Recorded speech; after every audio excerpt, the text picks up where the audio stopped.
Twin flame journey అసలు ఎలా start అవుతుంది, ఎలా ఎండ్ అవుతుంది, ఎలా సక్సెస్ అవుతుంది, ఇందులో ఎన్ని స్టేజెస్ ఉన్నాయి అని మనం తెలుసుకుందాం.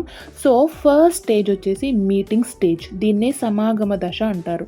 కొన్నిసార్లు ఒక వ్యక్తిని మనము ఫస్ట్ టైం కలిసినప్పుడు మనసు ఏదో పట్టనట్టుగా, మనకు ఆ పర్సన్ ఆల్రెడీ తెలిసినట్టుగా, ఎక్కడో మీట్ అయినట్టుగా, ఎక్కడో మాట్లాడినట్టుగా ఒక స్ట్రాంగ్ ఫీలింగ్ ఉంటుంది. చాలా కన్ఫ్యూజన్ ఉంటుంది. ఇదే మీటింగ్ స్టేజ్. ఇక్కడ మనం ఆ పర్సన్తో వెళ్ళి డైరెక్ట్గా మాట్లాడే ఛాన్సెస్ చాలా తక్కువ ఉండొచ్చు, అసలే ఉండకపోవచ్చు. కానీ మీ సోల్ ఆల్రెడీ మీ ట్విన్ ఫ్లేమ్ జర్నీని స్టార్ట్ చేసే ఉంటుంది. ఎందుకంటే ఇప్పుడు మీ దగ్గర ఉన్నది హాఫ్ సోలే.